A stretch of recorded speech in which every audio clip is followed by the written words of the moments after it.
Today I'm going to give you a little presentation on major repairs and alterations. We'll talk a little bit about some of the differences between minor and major repairs and what we can do as a DER to help you solve some of your problems. Let's start with making a distinction between what is a repair and what is an alteration. In general, a repair is something that is fixing a problem. A problem might have been caused by damage, vibration, deterioration, corrosion, anything of that nature, just a poor workmanship.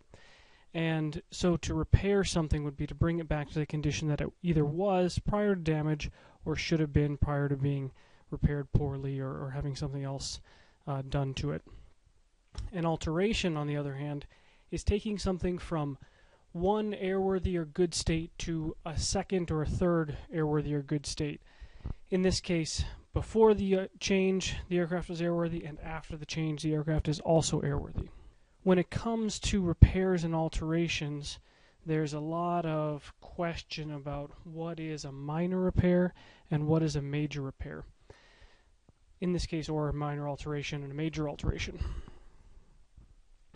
Minor repairs and minor alterations can be done by an A&P, by an IA, by a repair station, and don't need any further data aside from just the fact that they have done this and found it to be done with good practices and with good workmanship. If you look at the actual definition of major and minor, what you'll find is a big convoluted thing that says a minor change is one that has no appreciable effect on these areas, and here are the critical ones: weight, balance, structural strength, reliability, operation characteristics, or other characteristics affecting the airworthiness of the product. So what that means is that it's a very gray area, and it's intended to be a gray area because nobody at the FAA wants to sit down and try and define with really clear language everything that is a major or a minor repair or alteration. One other thing to note is that while this presentation is focusing on major repairs and major alterations that can be worked on with a DER and approved by a DER, the FAA in traditional fashion leaves itself an out, saying that even if you go to the point of getting a DER to approve things for you, some major repairs or major alterations may be so complex that they require an STC. We're not going to talk about STCs in this presentation today, but there is a second presentation here that you can find on our website that talks a little bit more about STCs, and you can get a feel for what that process is like if you're not familiar. So as we go through some of this, there are a few resources that you may want to check out. There are a couple links here and some advisory circulars or ACs that I've listed that were looked at to get some information for this presentation and are good reference pieces for you in the field. So let's get down to what a DER can do for you. In many cases, a DER can actually approve data so that you can use to conduct a repair or alteration without any further FAA involvement. This is really important primarily when it comes to schedule, because as soon as you require something of the FAA, you just can't count on that being in your control from a schedule standpoint anymore. On the other hand, if you're working with a DER who can approve this data at the end of the process, it may not be a quick process. There might be things that you have to do that you don't like doing or don't think are necessary, but the real advantage is at the end of the process, if this DER has the right approval authority, he can give you a form, in this case a Form 8110-3, which will approve the design of the repair, the design of the alteration, which will allow you to proceed with it, fill out a Form 337, and get your aircraft back into service. So let's figure out what is it exactly that you can do with this major alteration, major repair system. First off, it's good to make a distinction between Part 23 and Part 25 aircraft, because Part 23 aircraft have a much broader scope of things that are applicable and acceptable to do under a major repair and major alteration. Part 25 aircraft have a different standard, and therefore it's more stringent on what you can or can't do with that. For Part 23 airplanes, you can do almost anything under a major repair or major alteration. But whenever you enter into this realm of testing, flight testing or structural testing, that's when you get into this area of a coordinated field approval. Because in the case of the FAA, in order to conduct a test, you need to create something called a test plan. And DERs in general are not allowed to approve test plans. But if you can find a way to do something with an analysis, then you're back into the realm of not needing to do a test and to the area where you can get approvals for things from a DER. So, for example, you could go so far as to change the shape of the wing or change the shape of the tail, find a flight test DER who had the experience and practical knowledge to decide if that was an acceptable change that wasn't going to cause any changes to flight characteristics, handling qualities, anything like that.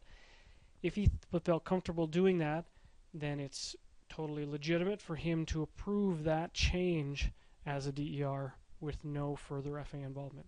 Now, in the case of something like a wing or a tail change, you're also going to have structural pieces and parts that have to be added to either the wing or the tail is respun, or you need to put new ribs in or make new shape, something like this. And in that case, you would both need an aerodynamic or a flight test DER sign-off. You would also need a structural DER sign-off for the change to those things and how they're constructed, how they're built. Now, this is a pretty rare circumstance that you'd actually be able to pull this off, primarily because when it comes to flight test DERs, there's a lot of things that they're not going to be able to look at and say that that's an acceptable change. They would need to fly the airplane. In that case, you're back into this realm of needing to put an airplane into an experimental category so you could run a test. One thing that is very appropriate for a Part 23 airplane that is done quite commonly is to do major changes to structure of the airplane, whether that's a wing spar splice or whether that's totally changing the configuration of a section of the fuselage to add a camera bay door or something where there are significant loads going through that section. In a Part 23 aircraft, that's acceptable as a major alteration, assuming that the DER has the authority to approve that, is willing to do so, and has the time to create an analysis that they feel comfortable with that shows the margins in the structure are the same or greater than they were prior to the change. Part 25 aircraft, you don't have that same flexibility. You can't approve changes to primary structure, changes to the way load paths go through the structure, things like that. You can't do that stuff under a Part 25 aircraft. So let's just talk about a couple examples of things that can be done as a major alteration. One really practical example is making replacement parts for an airplane that may have parts availability problems. You can have a DER approve a replacement part which has to be approved for a specific N number aircraft. And this could be something as complicated as a big fancy machining, as simple as a sheet metal bracket, or the spectrum in between. In most cases, for a DER to approve something like that, he's going to want to see that the part has been reverse engineered and understand how that happened. It's going to want to do some kind of material testing to determine what the original part was made from, so that the new part can be made from the same or a stronger material. And it's going to need to create any other relevant data that would apply to how this part is used in operation. But here again, with respect to schedule and other things, it very well may be the case that even though a DER wants to reverse engineer a part, maybe that can be done in a day. To do a material test, maybe you can send that to a lab and have that done in a couple of days. And to make a new part, maybe you can have somebody fabricate a new part within a couple weeks. So this whole process from start to finish could be as fast as a week to 2 weeks long, depending on the speed of the different pieces of it. But In some cases, that would be compared to waiting 6 weeks or 12 weeks or 16 weeks for a part from an OEM. What other things can you do with a major alteration? A common one is to change the seating configuration in an aircraft, approve new seats that may be TSO'd, or to install seats from a different aircraft that would be appropriately configured for the new installation. That is the type of thing that a DER can analyze and substantiate the change to where how the seats interface to the aircraft and how the loads go into the fuselage, things like that. Things such as computer racks or camera doors, hard points to mount things on the inside or the outside, all of those kinds of things are commonly done under a major alteration. Okay, so how do you tell a safety inspector who may come out, and maybe you've got a great safety inspector and maybe he's extremely practical and wants to help you make sure that your operation is safe but flexible and doing the things you need to do. Or maybe you don't have such a safety inspector and maybe he doesn't really have much experience with how airplanes are operated in the real world. Well, in those conditions, the best policy anytime you're dealing with a safety inspector is to use their own guidance to prove your point. So we're going to take just a couple minutes and we're going to go through some examples for different types of scenarios and how you could go about getting those finished and completed so you can minimize your downtime and keep your airplanes flying. So what I'm going to go through here is called a job aid, and it comes from the Flight Standards Service Aviation Maintenance Division AFS 300. So this is available on one of the references that I had on a previous slide. And these are just some pieces and parts to it, and we're going to just step through and talk about a couple different scenarios and what they would do, how this job aid, which is exactly what your safety inspector is going to be referencing, tells them to handle the situation. So here are some other reference pieces, a lot of advisory circulars that you can see, standard ones like AC 4313 and other stuff that would be applicable to figuring out what it is that you need to have done to your airplane. Okay, so first let's talk, this specific section is about Part 23 airplanes. So as you can see, anything that changes the weight and balance, limitations, and where you're operating in that is going to have to be done with an STC. But if you could look down at the structural strength section, everything from changing primary structure to changes to significant structure to accommodate appliances or changing materials in an airframe primary structure are all labeled ENG. So for this document, ENG stands for something that a DER can approve. STC stands for something that you must get an STC to approve. And then there's another one which is called EVL, which stands for must be evaluated on a case-by-case basis. Essentially, what EVL means is that in a lot of cases, this could be a minor or it might be a major, and it's up to the discretion of the safety inspector to determine which it is. And that's where this gray area becomes even grayer.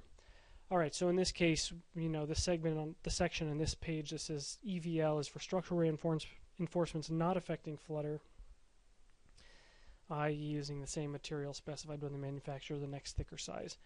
So that would be something like replacing a wing skin on an airplane per AC 4313 guidance that is the same size or the next size greater, so it's not going to have an effect on the flutter characteristics of the airframe. All right, let's keep going here and let's find another good one. Operational characteristics. There's a lot of things there that you can do with a DER.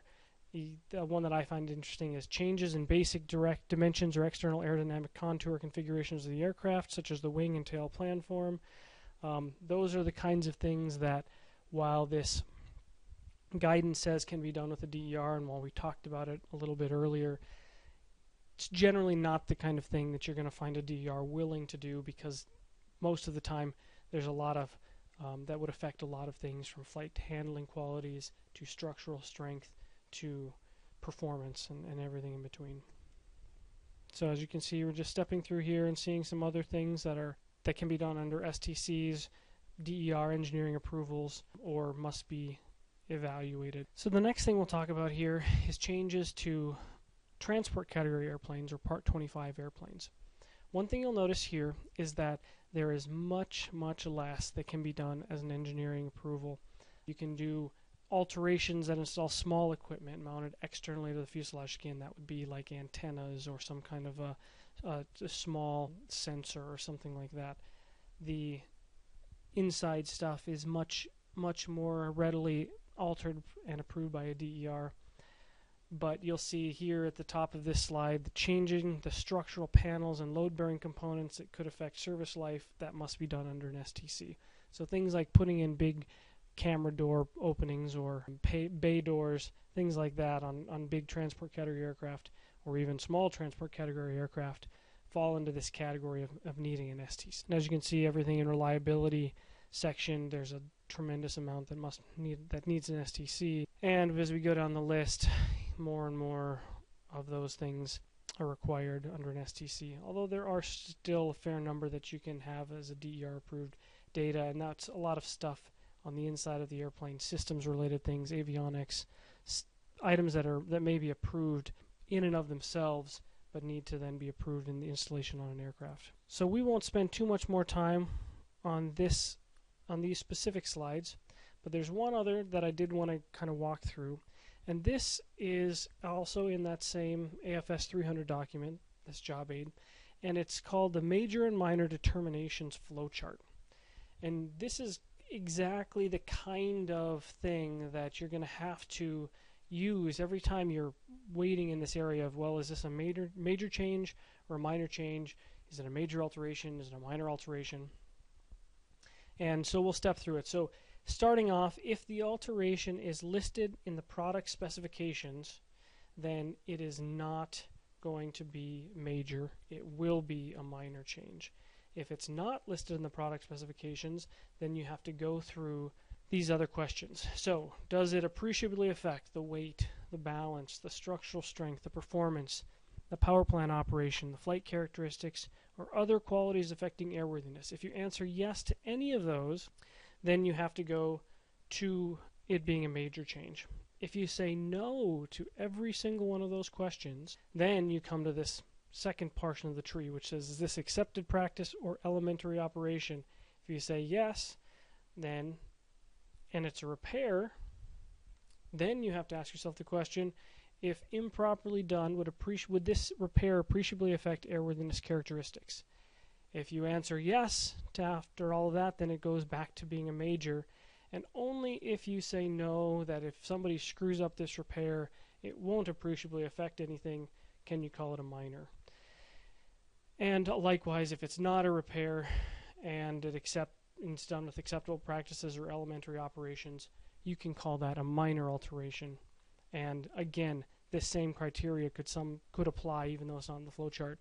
If this alteration could, if done poorly, or appreciably affect the airworthiness characteristics, then it would be a major alteration there as well. So I hope that presentation gives you a little bit of a better understanding of what a major repair is, what a major alteration is, and how a DER is involved in that whole process. If you do have some specific questions outside of what I presented here, I'd love to hear those as well. If there's something that we can do as a company to help you with your project, we'd certainly like to hear from you. Some of our contact information is up here. Once again, my name is Dan Garrett. If you want to get a hold of me, you can give me a call or drop me an email. Take care.